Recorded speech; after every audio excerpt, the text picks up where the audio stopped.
¿Cómo están, queridos alumnos? Soy la profesora Dina Espinosa. Una vez más estoy aquí con ustedes. Primero para saludarlos cordialmente, esperando que se encuentren bien de salud, en compañía de sus seres queridos. Luego paso a recordar y a recalcar lo establecido tanto por la Organización Mundial de la Salud como por nuestras autoridades. Así es, hay disposiciones, hay reglas y normas que cumplir. Lo único que tenemos que hacer es acatarlas para prevenir de alguna manera esta pandemia que viene atacando a la humanidad. Luego, para indicarles, y como ya es de conocimiento, estamos en semana de exámenes virtuales. Imagino yo que se encuentran preparados. Entonces, aparte de los exámenes, también tenemos clases virtuales cortas, con pequeñas actividades, pero tenemos que continuar también con nuestras actividades académicas. Bueno, chicos, sin más que decirle, voy a dar paso a los temas que están programados a continuación.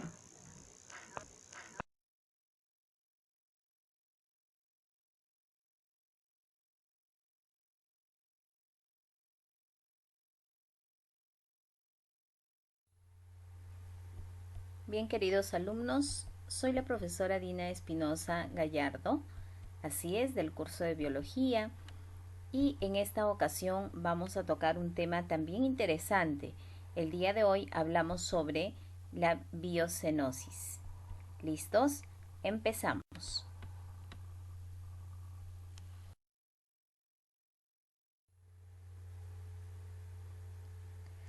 Muy bien, en imagen tenemos al ecosistema, ¿verdad? Recuerden que anteriormente hablamos sobre el ecosistema y definíamos como un sistema complejo en el cual pues interactúan los seres vivos entre sí, y estos a su vez interactúan con un conjunto de factores no vivos. ¿A qué hacíamos referencia?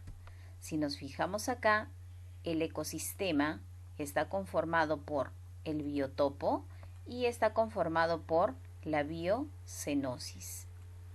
Tanto el biotopo como la biocenosis interactúan, es decir, se interrelacionan. Ambos, tanto la biocenosis como el biotopo, forman parte del ecosistema. ¿Sí? Ahora, ¿quiénes forman parte del biotopo? Ya estudiados con anterioridad: la energía solar, viento, tierra, lluvia, piedras, luz, temperatura, humedad, etc. ¿Quiénes forman parte de la biocenosis? Los seres vivos. El día de hoy nos enfocamos específicamente en el estudio de la biocenosis.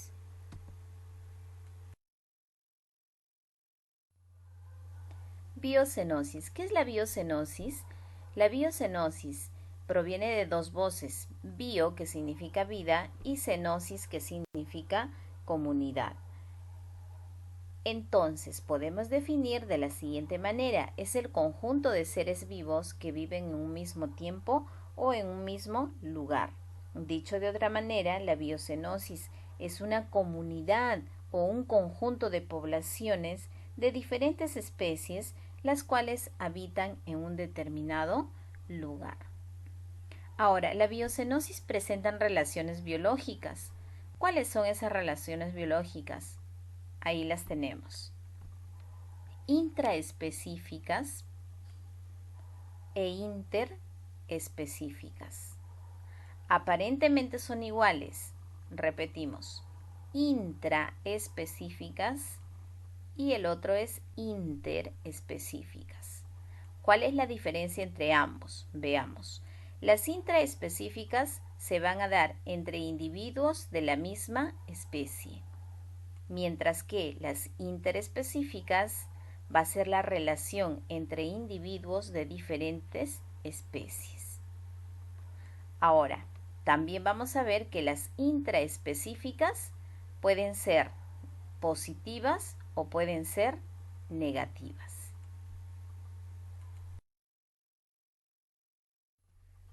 Relaciones intraespecíficas. Recuerda que las relaciones intraespecíficas se van a dar entre individuos de la misma especie. Estas pueden ser positivas, como las asociaciones, o pueden ser negativas, como las competencias. Ahora, dentro de las positivas hablamos de las asociaciones, organismos de la misma especie que se favorecen. Nos enfocamos en esta primera parte y vemos ahí ciertos ejemplos de asociaciones. Las primeras son las familiares. Así es, los individuos presentan lazos de consanguinidad, ejemplo, pingüinos.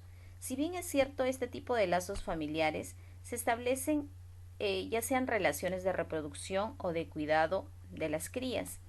Ahora, dentro de las familiares existen tipos, como son las parentales monógamas, por ejemplo. ¿A qué se refiere? A que existe un macho y una hembra con sus crías. Pueden haber también parentales polígamas, o sea, macho con varias hembras y sus crías. Y pueden haber familiares matriarcales, o sea, una hembra con sus crías. Luego tenemos a las relaciones gregarias. ¿Qué nos dicen las gregarias?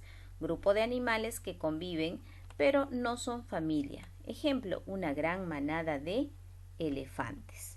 Entonces, en el caso de las gregarias, es un conjunto de individuos que pueden desarrollar actividades comunes y tener comportamiento semejante. Ahora, ¿cuáles son las ventajas de este grupo? Se pueden defender, como es un grupo numeroso, se pueden defender ante el ataque, ¿no?, de sus depredadores de repente. Pueden también defenderse contra las inclemencias del tiempo. Pueden tener mayor facilidad para buscar alimento o favorecerse en la reproducción. Luego tenemos a las asociaciones coloniales. Nos dice, los individuos provienen de un mismo progenitor. Ejemplo, tenemos a los corales. En el caso de estos coloniales, la población de individuos se asocia de manera extrema. ¿Por qué decimos extrema? Porque pueden llegar a formar una unidad, es decir, un organismo en común. ¿Ya? Ahora, también puede haber una división del trabajo. ¿Ya? Es el caso de los corales y los pólipos. Luego tenemos a las asociaciones estatales. ¿Ya? Es una organización jerárquica. Así es, en el que hay división del trabajo. Ejemplo, un panal de abejas. Esta sociedad está integrada por un conjunto de individuos, ¿ya?, que se van a comunicar entre sí por medio de estímulos de repente.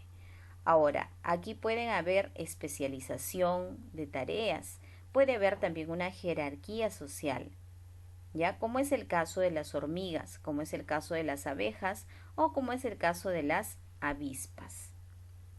Muy bien, pasamos ahora a las negativas.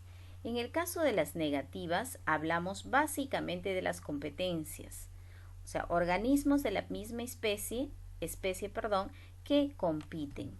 ¿A quienes tenemos ahí? A los siguientes. Por ejemplo, por el alimento, tenemos de ejemplo a los leones. Así es. Cuando los recursos escasean o cuando aumenta el número de individuos de una población, ¿qué sucede? La lucha por conseguir alimento va a ser cada vez mayor.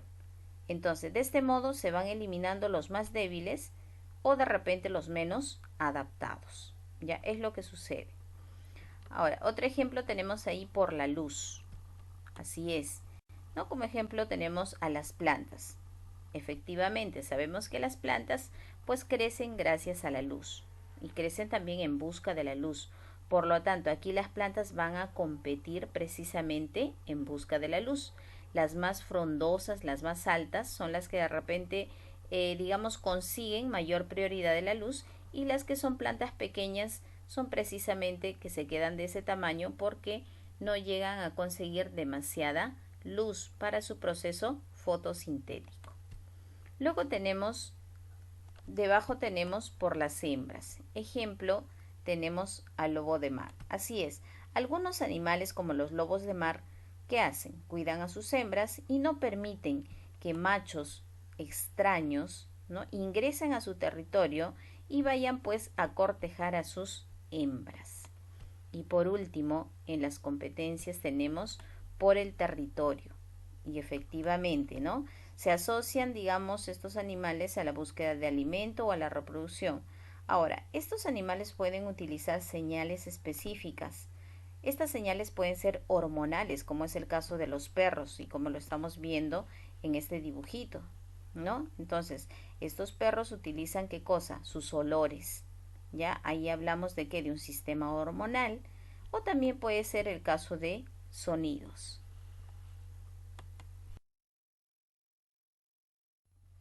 Relaciones interespecíficas. Recordemos, chicos, que las relaciones interespecíficas se van a realizar entre individuos de diferente especie. Ahora, estas relaciones pueden ser positivas como pueden ser negativas. Las positivas, la unión favorece a la sobrevivencia del individuo, y las negativas, la unión perjudica la supervivencia del organismo. Veamos las positivas. Ahí tenemos. En el caso, por ejemplo, del mutualismo, su nombre lo indica, ¿no? Mutuo, o sea, ambos organismos se benefician, pero existe dependencia. ¿Qué significa esto? Tenemos de ejemplo al líquen y al musgo, así es. El líquen no puede vivir sin el musgo, así es. Ambos obligatoriamente tienen que vivir juntos, ¿de acuerdo? El líquen es un tipo de alga, por lo tanto, el líquen proporciona, ¿qué cosa? Proporciona la fotosíntesis, el proceso fotosintético que requiere el musgo para poder vivir. ¿Por qué? Porque haciendo la fotosíntesis proporciona alimento. ¿A quién? Al musgo. ¿Y el musgo qué hace? El musgo es un tipo de hongo. Entonces, ¿qué va a hacer el musgo? Proporcionar agua. ¿A quién? Al líquen. ¿Para qué? Para que haga el proceso fotosintético. Entonces, si uno de ellos no existe, ninguno de los dos pueden sobrevivir. Por eso decimos que existe dependencia entre ambos. Muy bien, pasamos al siguiente. Tenemos aquí debajo al comensalismo. Un organismo se beneficia sin afectar al otro. Así es. En el caso de los, un individuo se aprovecha de otro para conseguir alimento. El primero se beneficia, ¿y qué sucede con el segundo? El segundo no se beneficia, tampoco se perjudica, ¿no? Es el caso de las rémoras, que son peces, por ejemplo, y se alimentan, digamos así, de restos de comida de los tiburones, ¿ya? Entonces, eso es un proceso o una relación de comensalismo. Luego tenemos a la protocooperación. Así es, aquí ambos organismos se benefician, no existe dependencia, ¿ya? Es decir, dos especies se benefician, pero no dependen obligatoriamente una de la otra. Por ejemplo, ¿no? En el caso del dibujito que estamos mostrando acá, hay aves, ¿ya? O pájaros que se alimentan del parásito de mamíferos grandes, como es el caso de esta vaca y estas aves. Luego tenemos al inquilinismo. Un organismo sobrevive sobre otro o dentro de aquel. Así es. Un claro ejemplo, el cangrejo ermitaño, el pez gatillo o el pepino de mar. Solamente tomando en el caso del pepino de mar. Hay peces muy delgados, peces aguja. ¿Qué hacen los peces aguja para huir de sus depredadores? Se esconden. ¿Y dónde se esconden? Dentro del pepino de mar. Entonces lo utilizan o prácticamente son inquilinos del pepino de mar. ¿Ya? A ese proceso o a esa relación se denomina inquilinismo. Muy bien, ahora proseguimos con las negativas. Ahí tenemos. Vamos a empezar, decíamos, ¿no? Las negativas es la unión de estos individuos perjudica la supervivencia del organismo. Así es, en el caso del parasitismo, por ejemplo, ¿ya qué sucede? Un organismo o un individuo parásito vive a expensas ¿de quién? De otro que va a ser el hospedero, del cual se alimenta. Solo el parásito se beneficia y el hospedero obviamente se perjudica, ¿no? Como ejemplo, tenemos ahí las pulgas, por ejemplo, del perro, ¿ya? Donde las pulgas vendría a ser el huésped y el perro vendría a ser el hospedero. ¿Quién se perjudica? El perro, ¿verdad? ¿Y quién se beneficia? La pulga, ¿ya? Muy bien, ese es un claro ejemplo de parasitismo. Luego tenemos la depredación, otra relación negativa. ¿Qué sucede en este caso, en el caso de depredación? Un individuo de una especie, en este caso el depredador, captura a uno de otra especie. En este caso estamos hablando de una presa. ¿Para qué? Para alimentarse. El depredador obviamente se va a beneficiar y la presa obviamente se perjudica. ¿Ya? Como ejemplo tenemos ahí, o también se puede mencionar un león, ¿no? Que es mucho más claro, digamos el ejemplo, es el depredador de quién? De un venado, por ejemplo. Ya entonces ahí hablamos de depredación. Luego tenemos competencia. En la competencia, dos individuos luchan porque tienen el mismo nicho. Recuerda, ¿qué cosa era nicho? Era la función biológica que desarrolla un determinado organismo. En este caso, ¿cuál es el nicho tanto del león como de la hiena? El nicho del león y de la hiena es ser carnívoro. Así es, ambos son depredadores. Por lo tanto, en una competencia luchan, digamos, por una misma presa. Luego tenemos al amensalismo. Un individuo produce sustancias que inhiben el desarrollo de otro. Ejemplo, el hongo, penicillium y bacterias.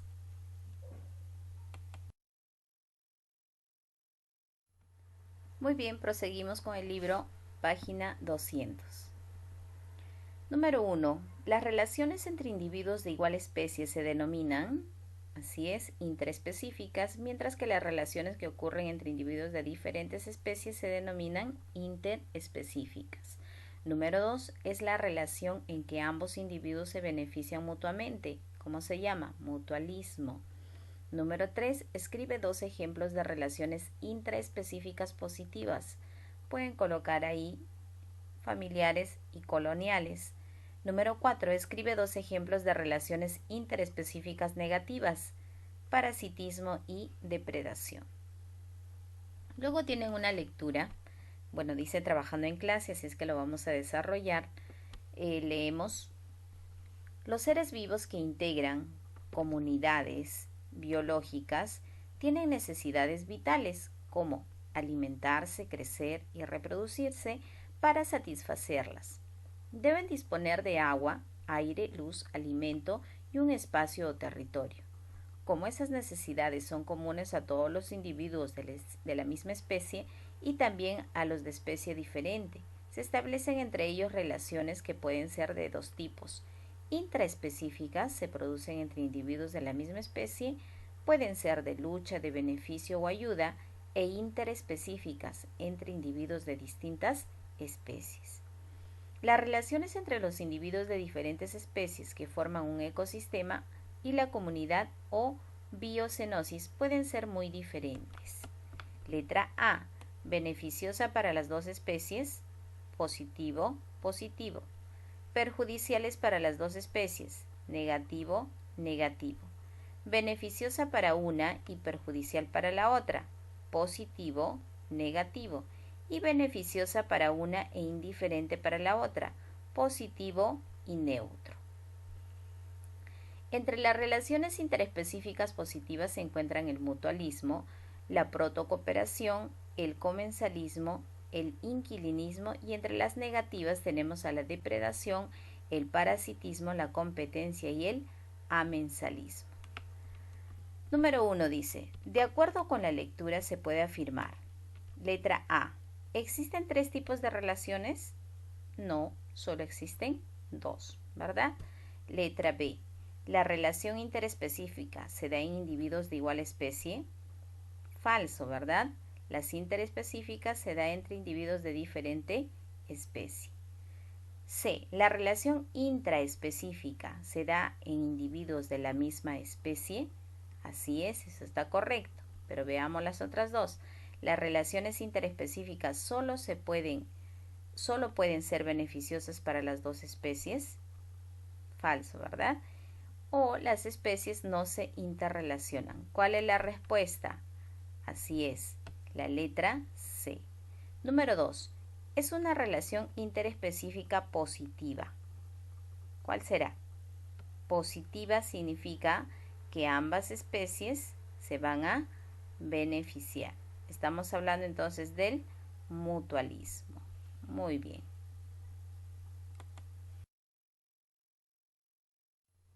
Bien, proseguimos con el libro, página 200. Tenemos ahí un cuadro en donde dice lo siguiente: escribe 2 ejemplos de cada relación interespecífica positiva y negativa. Bien, como estamos en examen, no te voy a pedir específicamente lo que dice ahí. Lo único que necesito es que me coloques un ejemplo, así es, de acuerdo a lo estudiado, de mutualismo, un ejemplo de competencia por el territorio, un ejemplo de gregaria y un ejemplo de parasitismo. ¿Listo, chicos? Solo eso, ¿ya? Un ejemplo. Le toman una foto y me lo envían. Cumplir con las siguientes indicaciones. Primero, copiar la primera diapositiva, solo la primera, y las otras imprimes y pegas. Eso si tienes la posibilidad. De lo contrario, realizar un pequeño mapa conceptual solo mencionando los tipos de relaciones con ejemplos. Eso lo realizas en tu cuaderno. Más o menos a lo que se especifica a continuación. Mire este mapa conceptual. Colocas relaciones bióticas o relaciones de biocenosis, es lo mismo. Intraespecíficas e interespecíficas. Colocas todas las relaciones intraespecíficas que hemos estudiado y colocas todas las interespecíficas también estudiadas. Lo que faltaría acá, ¿qué cosa es? Familiares, al costadito, ejemplo. ¿No? Hemos estudiado en familiares, si más no me equivoco, pingüinos. Ya, ustedes colocan otro ejemplo. Y así sucesivamente para cada uno de ellos. Solo mencionas con sus ejemplos, ¿sí? Luego, las páginas, o bueno, la página del libro debe ser copiada. Y por último, me envías una foto del cuadro anterior con los ejemplos que se te pide. Muy bien, chicos, un gusto haber estado con ustedes. Me despido. Estuvo con ustedes la profesora Dina Espinosa.